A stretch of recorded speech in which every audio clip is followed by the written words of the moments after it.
Jumpa lagi sobat, melanjutkan kisah Nogososro dan Sapu Inten untuk sobat semua. Selamat menikmati, salam sejahtera dan bahagia untuk Anda sekeluarga.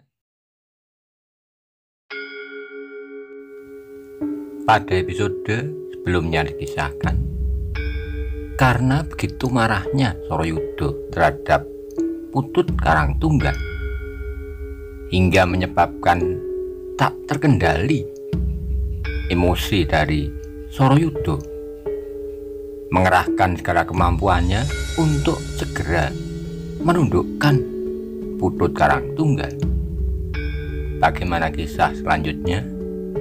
Simak bersama-sama. Kemudian terjadilah hal yang sangat mengejutkan. Putut Karangtunggal yang akhirnya juga menjadi kehilangan kesabaran, tiba-tiba dari matanya yang bulat memancar seolah-olah cahaya merah kebiru-biruan. Cahaya yang mempunyai pengaruh luar biasa, sebagai pancaran gaib yang melontar dari dalam dirinya. Bersamaan dengan itu geraknya pun menjadi semakin garang sebagai topan yang mengalir deras dibarengi petir yang menyebar maut. Ki Ageng Pandanalas adalah seorang tua yang penuh pengalaman dalam perjalanan hidupnya. Banyak hal yang pernah dilihat dan dirasainya, hal-hal yang kasar, yang halus, yang kasat mata dan yang tidak. Itulah sebabnya maka ketika ia melihat sorot mata Putut Karangtunggal yang seakan-akan memancarkan cahaya merah kebiru-biruan, hatinya tergetar cepat. Segera ia dapat merasakan suatu kegaiban dari cahaya itu, apalagi yang dilihatnya benar-benar suatu hal yang tak mungkin terjadi dalam keadaan yang wajar. Seorang anak muda yang memiliki ketangkasan demikian mengagumkan tidak saja melampaui muridnya, namun apabila ia benar-benar marah, ia tidak tahu apa yang akan terjadi dengan Sorayudo. Meskipun Pandanalas belum pernah berkenalan, apalagi mempelajari semacam ilmu yang dimiliki oleh Putut Karangtunggal, namun sebagai seorang yang banyak mengetahui berbagai macam ilmu, ia pun dapat menerka bahwa ilmu yang dipergunakan Karangtunggal adalah ilmu yang luar biasa. Bahkan ia pun telah menduga bahwa Putut Karangtunggal memiliki ilmu yang hampir merupakan dongengan, lembu sekilan.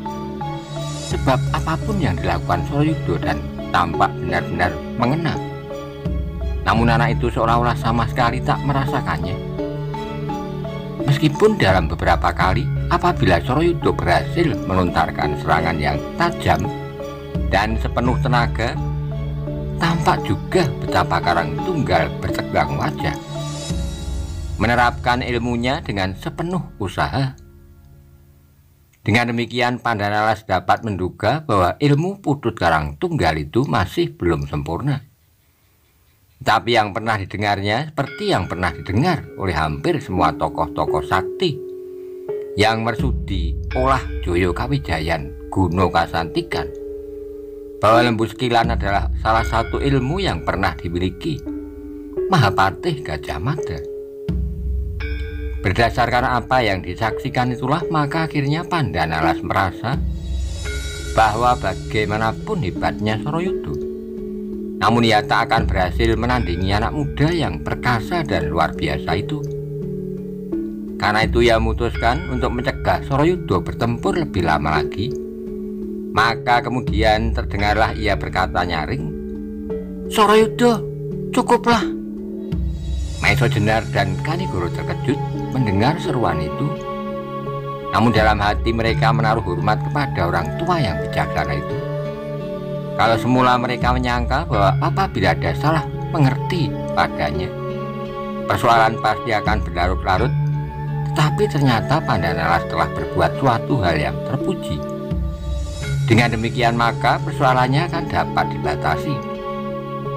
Karena itu Kebo Kanigoro yang juga cukup bijaksana segera manggil keponakannya. "Karangtunggal, sudahlah, mintalah maaf kepadanya supaya kau dibebaskan dari kemarahannya."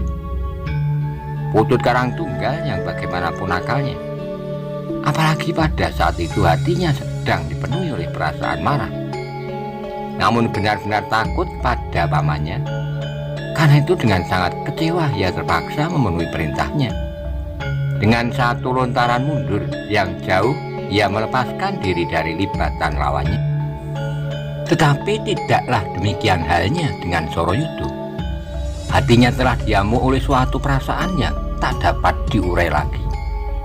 Bercampur aduknya segala macam perasaan yang dapat membakar dadanya.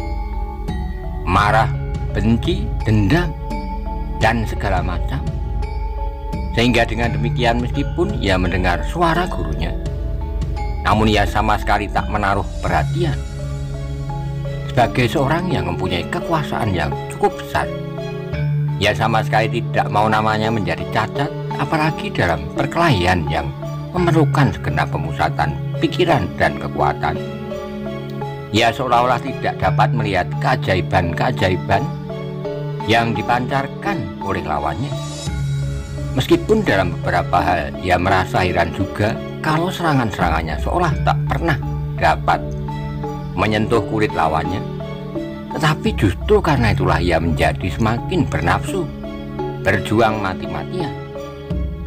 Demikianlah ketika Sorayuda melihat Putut Karangtunggal melontarkan diri surut, ia sama sekali tidak menjauhkan dirinya, bahkan ia pun memburunya dan sekaligus melontarkan suatu serangan yang dahsyat. Putut Karangtunggal tak mengira hal yang demikian itu terjadi. Ia tidak menduga sama sekali bahwa ia akan mendapat serangan justru pada saat ia mengundurkan dirinya. Karena itulah ia tidak bersiaga. Ilmunya yang bernama Lembu Skilan yang belum sempurna benar itu sudah mulai digendorkan. Karena itulah maka ketika ia menerima serangan yang tak diduganya, terasalah oleh sebuah bukit karang berguguran menimpanya pada saat ia sedang lelap tidur. Itulah sebabnya bagaimanapun ia berusaha menerapkan ilmunya Lembu Skilan, namun dalam waktu yang mendadak tidak banyak berarti. Meskipun berhasil menolongnya dari cedera, tetapi ia terlempar juga beberapa langkah dan terbanting jatuh. Ternyata ilmunya itu masih belum mampu bekerja sendiri apabila sebuah perangsang menyentuhnya. Semua yang menyaksikan kelakuan Sorayuda itu terkejut. Dada mereka berdebaran dan darah mereka seperti berhenti mengalir. Bahkan Kanigoro dan Maiso Jenar menjadi seolah-olah terpaku di tempatnya dan tidak percaya atas apa yang dilihatnya. Ki Ageng Pandanalas pun kemudian sampai terloncat maju dan dengan lantangnya berteriak, "Sorayuda, sadarkah kau bahwa kau telah berlaku kurang bijaksana?" Sekali lagi Sorayuda tak mau mendengar suara gurunya. Bahkan masih saja ia melompat dan menyerang Putut Karangtunggal yang sedang berusaha untuk bangkit. Karena itulah maka keadaannya menjadi sangat berbahaya. Untunglah otaknya cerdas dan cepat, segera ia menghentikan geraknya. Ia lebih baik tetap berjongkok, namun dengan sekuat tenaga diterapkannya ilmu Lembu Skilan. Meskipun demikian serangan Sorayuda yang ganas itu menggoncangkan tubuhnya, sehingga hampir saja ia terjatuh lagi. Pada saat Sorayuda akan mengulangi serangannya kembali, tiba-tiba meloncatlah bayangan dengan cepat menyerangnya dari lambung. Meskipun kecepatannya tidak dapat disamakan dengan kecepatan Karangtunggal, namun terasa betapa kuat serangan itu. Karena itu Sorayuda segera memutar tubuhnya dan mengurungkan serangannya atas Putut Karangtunggal. Bayangan itu adalah Arya Saloka yang telah memiliki ilmu yang maju dengan pesatnya. Karena itulah maka sekali lagi Sorayuda terkejut. Anak yang kedua ini tidak kurang berbahayanya. Karena itu ia menghadapinya dengan sepenuh tenaga. Pada saat itulah Kanigoro dikecewakan oleh Sorayuda. Kalau mula-mula ia ingin mencegah kemenakannya supaya tidak menyelesaikan pertempuran itu, sekarang ia berpikir sebaliknya, biarlah anak nakal itu menghajar orang yang sama sekali tak tahu diri. Sebaliknya, Maiso Jenar menjadi terkejut dan cemas melihat Arya Saloka melibatkan diri dalam perkelahian Namun demikian ia menjadi keheranan juga bahwa muridnya itu dapat bertempur demikian baiknya, sehingga sama sekali tak diduganya. Tetapi Arya Saloka tidak perlu berjuang terlalu lama, sebab pada saat itu Putut Karangtunggal telah bersiap kembali. Maka saat kemudian terdengarlah ia berteriak nyaring, "Adi Arya Saloka, minggirlah, aku tidak mau diperlakukan demikian. Biarlah kami berhadapan sebagai seorang laki-laki dengan laki-laki." Suara Putut Karangtunggal itu pun mengherankan pula. Getarannya bagaikan getaran guruh yang menggelegar, menggoyangkan bukit-bukit kecil yang bertebaran di sana sini. Bahkan suara itu seolah-olah telah mengejutkan matahari yang sedang tidur dengan nyenyaknya di balik cakrawala. Karena itu di ujung timur fajar mulai menjenguk dan melemparkan cahayanya yang agak jauh di padepokan Karangtumoritis di puncak bukit itu. Terdengarlah suara ayam jantan yang berkokok bersautan, seolah-olah mereka sedang membanggakan diri masing-masing dengan berteriak, "Ini dadaku, mana dadamu?" Demikian pula ayam jantan dari Pengging yang bernama Karebet menjadi semakin marah atas kelakuan lawannya. Karena itu apapun yang terjadi, ia bertekad untuk bertempur mati-matian. Sehingga ketika Arya Saloka telah melompat minggir, anak muda itu tegak berdiri dengan gagahnya, dengan kaki renggang dan dada menengadah. Wajahnya menjadi semakin cerah melampaui cerahnya fajar. Sedangkan cahaya merah kebiru-biruan yang menyorot dari matanya yang bulat cemerlang menjadi semakin menyala-nyala. Tiba-tiba Sorayuda yang telah bersiap pula merasakan keanehan yang ada pada lawannya. Sekarang ia melihat sorot mata yang ajaib. Juga ia semakin merasakan bahwa serangan-serangannya menjadi seolah-olah lenyap tak berbekas. Tapi akibat dari tanggapan atas kenyataan yang dihadapinya itu menjadikannya semakin mata gelap. Ia sudah tidak dapat berpikir lain kecuali membinasakan lawannya. Karena itulah maka tiba-tiba ia berbuat sesuatu yang tak pernah terbayangkan sebelumnya, baik oleh Maesa Jenar, Kanigoro maupun gurunya sendiri, Ki Ageng Pandanalas. Sorayuda yang dibakar oleh api kemarahan yang menyala-nyala di dalam dadanya tiba-tiba berdiri tegak, wajahnya terangkat dan matanya menjadi redup setengah terpejam. Ia menyalurkan segala tenaganya dilambari dengan pemusatan pikiran untuk kemudian meletakkan satu tangannya di atas dada, sedangkan tangan lainnya menjulur ke depan lurus-lurus. Itulah suatu sikap untuk melepaskan ilmunya yang dahsyat, ilmu pamungkas Cundha Manik dari perguruan Pandanalas. Maesa Jenar pernah menyaksikan kedahsyatan ilmu itu. Bahkan ia pernah menempurnya dengan Aji Sosrobirowo. Akibatnya adalah mengerikan sekali. Sekarang beberapa tahun kemudian pastilah Cundha Manik itu menjadi bertambah dahsyat. Karena itu ia menjadi pucat dan melintaslah seleret bayangan yang mengerikan. Sebab bagaimanapun teguhnya ilmu Lembu Skilan yang belum sempurna, namun karena nafsu kemarahan yang tidaklah mungkin, anak itu dapat bertahan diri terhadap kedahsyatan Aji Cundha Manik. Karena itulah maka Maesa Jenar tidak mau melihat pembunuhan yang tidak adil hanya karena nafsu kemarahan yang tak terkendali. Dengan demikian, ketika ilmu Cundha Manik itu telah terhimpun di dalam tangannya, serta ketika dilihatnya Sorayuda telah siap melompat dan mengayunkan tangannya, Maesa Jenar pun segera melompat dengan garangnya menghadang langkah Sorayuda tepat di depan Putut Karangtunggal. Dengan satu tangan bersilang di hadapan dadanya, satu tangan terangkat tinggi-tinggi, sedang sebelah kakinya ditekuknya ke depan, siap untuk melawan Cundha Manik dengan ajinya yang telah jauh meningkat, Sosrobirowo.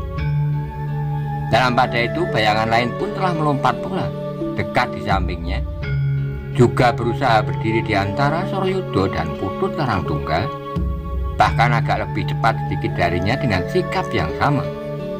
Satu tangan bersilang, tangan yang lain terangkat tinggi-tinggi, sedang sebelah kakinya ditekuk ke depan. Itulah Kanigoro yang juga berusaha melindungi kemenakannya. dengan jenis ilmu yang sama, Sosro Birowo yang sempurna. Dalam sekejap mata, Sorayuda melihat pula kedua orang yang telah berdiri berjajar rapat di hadapan lawannya. Namun segalanya telah terlanjur, ilmu itu telah terhimpun dan siap dilontarkan. Karena itu ia menjadi tidak peduli lagi siapakah yang akan binasa karenanya. Apakah dirinya sendiri, Putut yang telah dianggap menghinanya, ataukah Maiso Jenar, ataukah orang yang bernama Karangjati? Maka dengan mata yang hampir terpejam, ia melompat dengan dahsyatnya. Pada saat itu, pada saat Maiso Jenar dan Kanigoro telah mulai menjulurkan kekuatannya lewat sisi telapak tangan untuk menerima aji yang dahsyat itu, kembali mereka dikejutkan oleh bayangan lain yang dengan dahsyatnya mendahului membentur Sorayuda dengan kekuatan yang luar biasa pula. Sehingga terjadilah benturan kekuatan yang mengerikan sekali. Akibatnya pun sangat mengejutkan. Untunglah bahwa Maiso Jenar dan Kanigoro masih sempat mengendorkan diri, sehingga mereka pun tidak perlu ikut serta dalam benturan yang terjadi dan tidak terduga. Sorayuda karena akibat benturan itu terlempar jauh ke belakang dan terbanting di atas batu karang. Suara tubuhnya ambruk hebat dan setelah itu ia sama sekali tidak bergerak lagi. Sementara itu bayangan yang menturnya yang tidak lain adalah gurunya sendiri, Ki Ageng Pandanalas, segera berlari-lari memburunya dan langsung berjongkok di sampingnya. Kanigoro, Maiso Jenar, Karangtunggal, dan Arya Saloka terguncang hatinya. Mereka sama sekali tidak menduga bahwa akhir peristiwa itu demikian.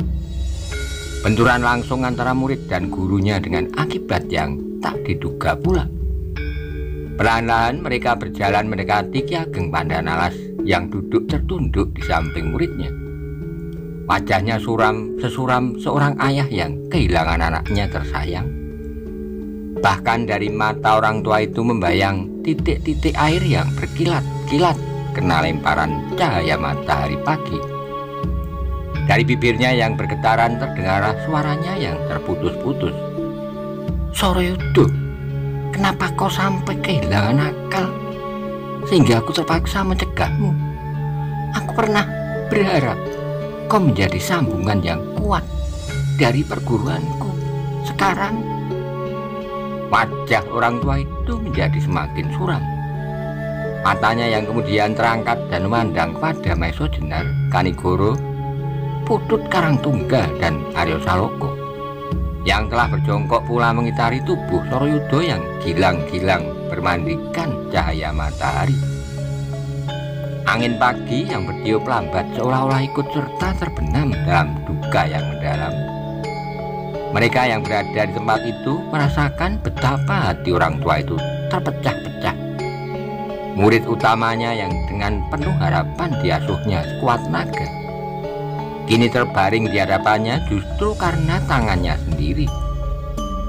Anak-anakku sekalian, kata orang tua itu kemudian dengan suara yang dalam, maafkanlah muridku. Yang mendengar perkataan itu menjadi semakin terharu. Betapa orang tua itu berhati jantan yang melihat masalah di hadapannya dengan jujur meskipun dadanya serasa hancur. Perlahan-lahan orang itu dengan tangannya yang lemah karena guncangan yang hebat meraba-raba dada Sorayuda. Tiba-tiba terbesitlah suatu cahaya di matanya. Dengan cepat Ki Ageng Pandanalas menempelkan telinganya untuk mendengarkan detak jantung muridnya. Dengan suara yang gemetar ia berkata, "Anak mas, aku masih mendengar jantungnya berdetak." Tiba-tiba yang mendengar suruhan itu di dalam hatinya timbul pula semacam perasaan gembira, sehingga mereka bergeser setapak maju. Namun saat kemudian orang itu kembali menjadi muram, gumamnya, "Tapi detak jantung itu sudah terlalu lemah, dan aku bukanlah seorang ahli dalam hal ini." Tak sepatah kata pun yang dapat diucapkan oleh Maiso Jenar, Kanigoro, apalagi Putut Karangtunggal dan Arya Saloka. Hanya di wajah Karangtunggal terbayang pula penyesalan yang dalam. Karena kelakuannya lah, maka semua itu terjadi. Ia sama sekali tidak menduga bahwa hanya karena ia tidak dapat menahan tertawanya, maka ia terpaksa menyaksikan seorang guru dan murid saling berbenturan dan mengakibatkan malapetaka. Dalam pada itu, guru yang telah agak lama tinggal di Bukit Karang Tumoritis bersama-sama dengan seorang panembahan yang ahli pula dalam hal pengobatan, sedikit banyak dapat pula melakukannya.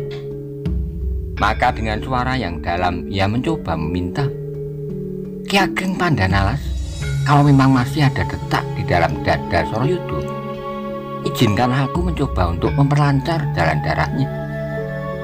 Dengan mata yang suram, Ki Ageng Pandanalas memandang Kanigoro, tapi kemudian ia mengangguk lemah. Segera Kanigoro bangkit dan berdiri dengan kaki terbuka di atas tubuh Soroyudo. Perlahan-lahan ia menggerakkan tangannya untuk menolongnya menyalurkan pernapasan dan peredaran darahnya. Setelah itu perlahan-lahan pula ia mijit-mijit dada. Pada saat itulah Ki Ageng Pandanalas dengan jelas dapat melihat siapakah yang berdiri di hadapannya, yang menamakan dirinya Putut Karangjati. Ia adalah seorang yang bertubuh tegap besar, berwajah bening yang memancarkan kelembutan hati. Karena itulah ia menjadi semakin curiga bahwa orang itu hanyalah seorang putut yang sejak semula memang mengabdikan diri pada Panembahan di bukit ini. Dengan tidak sengaja, matanya segera merayapi putut muda yang baru saja bertempur dengan muridnya. Seorang muda yang memiliki tanda-tanda keajaiban. Juga terhadap anak ini, ia selalu bertanya-tanya di dalam hati, siapakah gerangan mereka itu sebenarnya? Ketika itu ia melihat Soroyudo mulai dapat menyalurkan napas perlahan-lahan serta detak jantungnya menjadi semakin lancar. Namun demikian, apabila ia tidak segera mendapat pertolongan yang semestinya, keadaannya sangat membahayakan.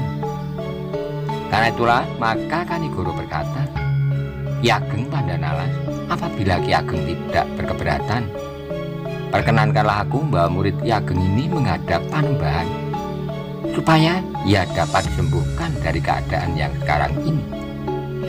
Ki Ageng Pandanalas yang menaruh harapan masa depan perguruannya sudah tentu menghendaki muridnya dapat disembuhkan. Karena itu dengan senang hati ia menjawab, "Anak Putut Karangjati, aku sangat berterima kasih apabila Panembahan Ismoyo berkenan menyembuhkan Soroyudo." Kemudian oleh persetujuan itu segera Kanigoro mengajak mereka semua untuk menghadap Panembahan. Tetapi tiba-tiba terdengarlah Putut Karangtunggal berkata, "Paman, apakah aku harus ikut menghadap pula? Aku telah menyanggupi Adi Aryo untuk membawanya berkeliling bukit kecil ini." Kanigoro melihat ketakutan anak nakal itu terhadap Panembahan Ismoyo. Karena itu ia menjawab, "Ayolah, kau jangan berbuat sekehendakmu. Aryo akan sabar menunggu sampai besok, lusa, bahkan seminggu 2 minggu lagi. Malahan kaulah yang seharusnya mengangkat tubuh Soroyudo dan memapahnya menghadap Panembahan." Karangtunggal sama sekali tak berani membantah kata-kata pamannya. Dengan dada berdebar-debar ia bungkuk dan mengangkat murid Pandanalas itu pada kedua tangannya dan membawanya mengikuti pamannya yang berjalan di depan bersama-sama dengan Maiso Jenar dan Ki Ageng Pandanalas. Sedang Aryo Saloko berjalan dengan kepala tunduk di sampingnya. "Beratkah tubuh itu, Kakang?" tanya Aryo Saloko. Dengan tersenyum kejut Karangtunggal menjawab, "Cukupanlah. Dapatkah aku membantu?" sambung Aryo. Sekali lagi Karangtunggal tersenyum kejut. "Tak usahlah." Setelah itu kembali mereka berdiam diri. Tak seorang pun di antara mereka yang mengucapkan sepatah kata pun. Namun di dalam keheningan pagi itu dada Ki Ageng Pandanalas masih saja bergejolak. Di samping kecemasannya atas keselamatan muridnya, ia jadi benar-benar berpikir tentang orang yang menamakan Putut Karangjati dan Karangtunggal. Yang paling mengherankan baginya adalah bahwa Karangjati dalam keadaan yang terjepit telah menyiapkan pula ilmu yang mirip dengan ilmu Maiso Jenar yang dahsyat. peninggalan almarhum sahabatnya Ki Ageng Pengging Sepuh. Kedatangan rombongan itu dengan seorang yang tak sadarkan diri di tangan Putut Karangtunggal sangat mengejutkan penghuni padepokan yang damai itu. Para cantrik segera bertanya-tanya di dalam hati, apakah yang telah terjadi dan siapakah yang pingsan di tangan kepala para cantrik itu. Demikianlah pula agaknya Panembahan Ismaya. Dengan tergopoh-gopoh ia menerima kedatangan mereka dengan penuh pertanyaan di wajahnya yang lembut. Segera rombongan itu dipersilahkan masuk dan dibaringkannya tubuh Sorayuda di atas sebuah pembaringan kayu. Panembahan Ismaya melihat keadaan yang mengkhawatirkan. Karena itu ia tidak sempat untuk bertanya-tanya, tetapi yang mula-mula dilakukan adalah merawat Sorayuda. Beberapa bagian tubuhnya dipijit-pijit serta kemudian dengan hati-hati sekali diminumkannya semangkok kecil obat cair ke dalam mulut Sorayuda.